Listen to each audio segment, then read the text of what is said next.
नमस्कार, मैं हूं अंकुर और आप देख रहे हैं सत्य हिंदी का न्यूज बुलेटिन। एक नजर अब तक की सुर्खियों पर। हरियाणा में विधानसभा चुनाव के लिए प्रचार अभियान जोरों पर है, लेकिन कांग्रेस सांसद राहुल गांधी चुनाव प्रचार से अब तक दूर रहे थे। लेकिन अब वो 26 सितंबर को हरियाणा में रैली करेंगे। वो यहां असंध से कांग्रेस उम्मीदवार शमशेर सिंह के लिए चुनाव रैली करेंगे। शमशेर सिंह कुमारी शैलजा के करीबी माने जाते हैं। सूत्रों के मुताबिक कुमारी शैलजा के करीबी के लिए चुनाव प्रचार में उतरकर राहुल गांधी कई संदेश देना चाहते हैं। हालांकि राहुल गांधी हरियाणा में उस दिन 2 रैलियों को संबोधित करेंगे। उनकी दूसरी रैली हिसार के बरनाला में होगी।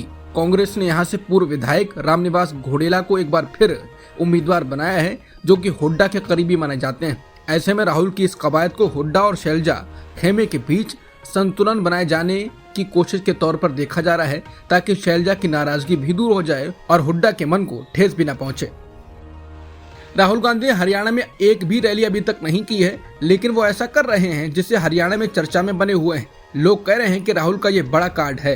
राहुल अमेरिका से वापस आने के बाद वो पिछले दिनों हरियाणा में करनाल के घुगड़ीपुर गांव में पहुंचे थे। यहाँ उन्होंने अमेरिका में रहने वाले अमित के परिजनों से मुलाकात की, जो कि वहां सड़क हादसे में घायल हो गए थे। अब राहुल गांधी ने हरियाणा सरकार पर तंज कसते हुए कि क्यों डंकी हुए हरियाणा के युवा।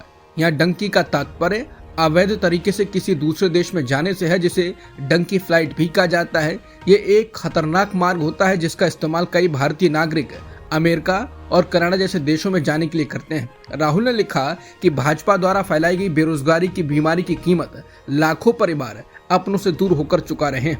अमेरिका यात्रा के दौरान हरियाणा के उन युवाओं से मुलाकात की जो घर परिवार से दूर खुद को पराये मुल्क में खपा रहे हैं। भारत लौटने पर जब उनके परिवार से मिला तो उनकी आंखें दर्द से छलक उठी। अवसरों के अभाव ने बच्चों से उनके पिता और बुजुर्गों से उनके बुढ़ापे का सहारा दूर कर दिया। 10 वर्षों में भाजपा ने हरियाणा समेत देश भर के युवाओं से रोजगार के अवसर छीनकर उनके साथ घनघोर अन्याय किया। टूटे भरोसे और हारे मन से मजबूर होकर युवा यातनाओं की यात्रा कर रहे हैं। डार से बिछड़े इन प्रवासी पंछियों को अगर अपने देश में अपनों के बीच बस जीविका कमाने का मौका भी मिले तो ये अपना वतन कभी नहीं छोड़ेंगे। हमारा संकल्प है कि कांग्रेस सरकार बनते ही हम हरियाणा में एक ऐसी व्यवस्था बनाएंगे जिसमें युवाओं को सपनों के लिए अपनों से दूर नहीं होना पड़ेगा। बीजेपी सांसद कंगना रनौत लगातार अलबल बोलकर सुर्खियों में बनी रहती हैं। कुछ लोग कहते हैं कि वो पीएम मोदी की नजर में आना चाहती हैं। हालांकि जिस प्रकार से वो बयान देती हैं, मोदी का फायदा तो नहीं, नुकसान ही होगा। अब हरियाणा चुनाव सिर पर हैं और इस बीच कंगना ने 3 कृषि कानूनों को वापस लाने की मांग कर दी है। उन्होंने कहा कि किसानों के जो लॉ हैं वो फिर से लागू होने चाहिए और कहा कि मुझे लगता है कि वो दोबारा आने चाहिए। कंगना ने कहा कि हो सकता है कि कंट्रोवर्शियल हो जाएं, लेकिन किसानों के हितकारी ये कानून वापस आने चाहिए।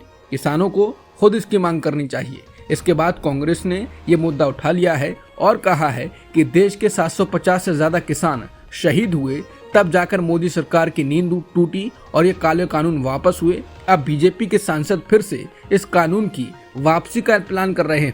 कांग्रेस किसानों के साथ है। इन काले कानून की वापसी अब कभी नहीं होगी, चाहे नरेंद्र मोदी और उनके सांसद जितना जोर लगा लें। लेबनान पर इजरायली हवाई हमलों में मरने वालों की संख्या बढ़कर 558 हो गई है। लेबनान के स्वास्थ्य मंत्रालय ने कहा कि सोमवार के नरसंहार में जान गंवाने वालों में 50 बच्चे भी शामिल हैं। 1800 से अधिक लोग घायल भी हुए हैं। सोमवार का हमला लेबनान में पिछले 35 वर्षों में हिंसा का सबसे घातक दिन रहा। इजरायल के लेबनान पर हमलों से लोगों की जानें जा रही हैं। इन हमलों की वैश्विक निंदा हो रही है। चीन के विदेश मंत्री वांग यी ने मंगलवार को न्यूयॉर्क में अपने लेबनानी समकक्ष के साथ बैठक के दौरान लेबनान के लिए मजबूत समर्थन व्यक्त किया और इसकी निंदा करते हुए इसे नागरिकों के खिलाफ अंधाधुंध हमले बताया।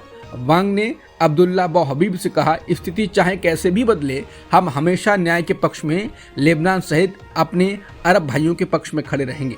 अरब लीग परिषद की बैठक के दौरान अरब विदेश मंत्रियों ने भी लेबनान के खिलाफ इजरायल की बढ़ती आक्रामकता की कड़ी निंदा की और लेबनानी सरकार और उसके नागरिकों के प्रति अपने दृढ़ समर्थन की पुष्टि की। तुर्की के विदेश मंत्रालय ने एक बयान में चेतावनी दी कि लेबनान पर इजरायल के हमलों से पश्चिम एशिया क्षेत्र को अराजकता में धकेलने का खतरा है। इस बीच फ्रांस के विदेश मंत्री ने सोमवार को कहा कि फ्रांस ने सभी शामिल पक्षों और उनके समर्थकों से तनाव कम करने और क्षेत्रीय संघर्ष को रोकने का आग्रह किया, जिसके विनाशकारी परिणाम हो सकते हैं, खासकर नागरिकों के लिए। यूरोपीय संघ के विदेश नीति प्रमुख जोसेफ बोरेल ने सोमवार को चेतावनी दी कि इजरायल और लेबनान के बीच बढ़ते संघर्ष से क्षेत्र के चौतरफा युद्ध में फंसने का खतरा है। इजरायल के लेबनान पर हमलों के बाद बेल्जियम की deputy PM Petra D shutter ने इसकी निंदा की है। उन्होंने कहा है कि वो सोमवार को लेबनान पर इजरायल के हमलों में मरने वालों की संख्या से स्तब्ध हैं। उन्होंने कहा कि लेबनान में 492 लोगों की जान चली गई, 1600 प्लस घायल हुए हैं, हजारों लोगों को अपने घरों से भागने का आदेश दिया गया है केवल एक दिन में। इसके साथ ही उन्होंने कहा कि इजरायल के इस भयानक हमले से क्षेत्र के लिए कोई समाधान नहीं निकलेगा, केवल कूटनीति ही नागरिकों को सुरक्षित घर ला पाएगी, केवल युद्ध विराम से ही पीड़ा समाप्त होगी। इजरायल लेबनान पर हमले कर रहा है। विश्लेषकों का कहना है कि पीएम बिन्यामिन नेतन्याहू लेबनान पर इसलिए युद्ध शुरू कर रहे हैं क्योंकि वो गजा में फेल हो रहे हैं। विश्लेषक का कहना है कि इजरायल द्वारा लेबनान पर फिर से कब्जा करने की कोई भी बात मूर्खतापूर्ण है, क्योंकि उन्होंने पहले भी ऐसी कोशिश की है। नेतन्याहू ने 3 टारगेट बताए थे: हमास का सिर धड़ से अलग कर देना, बंधकों को बलपूर्वक फ्री कराना और गजा में शासन बदल देना, और वो तीनों में फेल रहे हैं। अब उन्होंने इस युद्ध में एक और आयाम जोड़ दिया है कि लोगों को उनके गांवों और होम टाउन्स में वापस बसाना, लेकिन ऐसा होने की संभावना नहीं है क्योंकि निश्चित रूप से अगले कुछ दिनों में हिजबुल्लाह की ओर से तेजी देखेंगे। इसलिए हमें और अधिक इजरायलियों को अपने घरों और कस्बों को छोड़कर इजरायल के अंदर जाते हुए देखने की संभावना है। हिजबुल्लाह भी लगातार हमले कर रहा है। इजरायली सेना के मुताबिक लेबनान से उत्तरी इजरायली शहर क्रियत शमोना और आसपास के इलाके को निशाना बनाकर करीब 50 रॉकेट दागे गए हैं। इजरायली सेना ने कहा है कि हालांकि ज्यादातर रॉकेट रोक लिए गए हैं, वहीं हिजबुल्लाह का कहना है कि उसने इजरायली सैन्य ठिकानों, विस्फोटक फैक्ट्री को निशाना बनाकर मिसाइल हमला किया है। इजरायल और हिजबुल्लाह के बीच चल रहे युद्ध में हिजबुल्लाह को समर्थन मिलने लगा है। कई इराकी ग्रुप्स ने जमीनी आक्रमण की स्थिति में हिजबुल्लाह में शामिल होने का फैसला किया है। इराक के रेसिस्टेंस ग्रुप ने लेबनान पर हो रहे हमलों के बीच इजरायल से सीधे भिड़ने का फैसला किया है। कहा जा रहा है कि इन ग्रुप्स ने 23 सितंबर को बगदाद में एक बैठक के दौरान ये फैसला किया। बैठक में कथित तौर पर कई समूहों के कमांडरों और प्रतिनिधियों ने भाग लिया। एक अधिकारी के अनुसार बैठक में कताइब हिजबुल्लाह, हरकत हिजबुल्लाह अल नुजाइवा और कताइब सैयद अल शुहादा जैसे ग्रुप्स के कमांडर और प्रतिनिधि शामिल थे। बांग्लादेश सरकार ने झारखंड में बांग्लादेशी नागरिकों को लेकर केंद्रीय गृह मंत्री अमित शाह के बयान को बहुत ज्यादा निंदनीय बताया। उसने सोमवार को इस संबंध में भारत से अपना विरोध दर्ज कराया। बांग्लादेशी नागरिकों को घुसपैठिया बताकर भारत के नेता आए दिन बयान देते रहते हैं, लेकिन बांग्लादेश ने पहली बार इतना जोरदार विरोध दर्ज कराया है।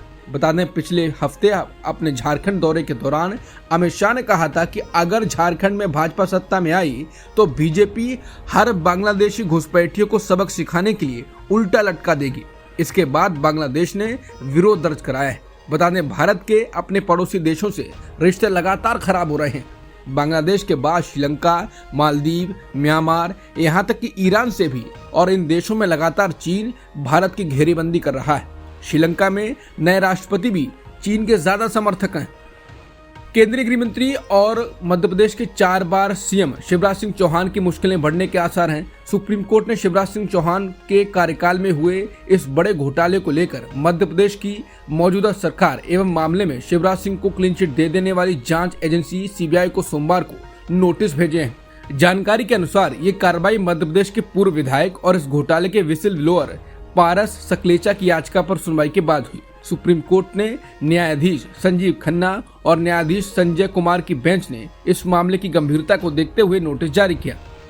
हरियाणा विधानसभा चुनाव से पहले बहुजन समाज पार्टी की प्रमुख मायावती ने आरक्षण के सवाल पर कांग्रेस को घेरा है। मायावती ने ट्वीट कर लिखा है कि कांग्रेस नेता राहुल गांधी की SC, ST, OBC आरक्षण नीति स्पष्ट नहीं बल्कि छलकपट है। अपने देश में इनके वोट के लिए यह आरक्षण का समर्थन व इसे 50% से ऊपर बढ़ाने की वकालत तथा विदेश में जाकर इनके आरक्षण को खत्म करने की बात करते हैं। इनके इस दोहरे मापदंड से बचकर रहें। उन्होंने दलित नेताओं, कांग्रेस और दूसरे संविधान, रिजर्वेशन और SC, ST, OBC विरोधी पार्टियों से दूर रहने की सलाह दी। उन्होंने कहा कि राहुल गांधी ने विदेश में जाकर कहा कि रिजर्वेशन खत्म होना चाहिए। कांग्रेस और दूसरी जातिवादी पार्टियां शुरू से ही आरक्षण का विरोधी रही हैं। तमिलनाडु के गवर्नर RN रवि ने कहा है कि धर्मनिरपेक्षता यूरोपीय अवधारणा है। यही वजह है कि ये पहले भारतीय संविधान का हिस्सा नहीं था। बाद में एक असुरक्षित प्रधानमंत्री ने इसे इमरजेंसी के दौरान संविधान में जुड़वाया। राज्यपाल ने तमिलनाडु में एक दीक्षांत समारोह के दौरान कहा कि इस देश के लोगों के साथ कई फर्जीवाड़े हुए हैं और उनमें से एक धर्मनिरपेक्षता की गलत व्याख्या है। उन्होंने कहा कि सेकुलरिज्म का मतलब क्या है। दरअसल ये भारतीय अवधारणा नहीं है, यह यूरोप में पैदा हुई, जहां चर्च और राजा के बीच झगड़े को खत्म करने के लिए इसका इस्तेमाल किया गया। राज्यपाल की इस टिप्पणी पर राजनीतिक दलों की ओर कड़ी प्रतिक्रिया सामने आ रही है। कांग्रेस ने इसे बेहद आपत्तिजनक और अस्वीकार करार दिया है। वहीं माकपा नेता वृंदा करात ने इसे शर्मनाक कहा है। उन्होंने कहा कि रवि जैसे व्यक्ति को तुरंत राज्यपाल के पद से हटा देना चाहिए। कर्नाटक हाई कोर्ट ने आज यानी मंगलवार को मुख्यमंत्री सिद्धारमैया की याचिका पर अपना फैसला सुना दिया। अदालत ने तमाम दलीलों को सुनने के बाद सिद्धारमैया की याचिका खारिज कर दी। इस याचिका में सीएम ने मैसूर शहरी विकास प्राधिकरण यानी MUDA साइट आवंटन मामले में उनके खिलाफ जांच के लिए राज्यपाल थावरचंद गहलोत की मंजूरी की वैधता को चुनौती दी थी। अदालत ने कहा कि राज्यपाल को व्यक्तिगत शिकायत के आधार पर मामला दर्ज करने की अनुमति देने का अधिकार है। जम्मू कश्मीर विधानसभा चुनाव के दूसरे चरण में 26 सीटों पर होने वाले मतदान के लिए सोमवार को चुनाव प्रचार समाप्त हो गया। इस चरण में राजौरी, पुंछ, रियासी, गांदरबल, श्रीनगर और बडगाम जिलों के विधानसभा क्षेत्रों में होने वाले मतदान के लिए 239 उम्मीदवार मैदान में हैं। दूसरे चरण का मतदान बुधवार को होगा। अब तक की सुर्खियों में इतना ही। बाकी खबरों के लिए बने रहिए सत्यहिंदी.com के साथ।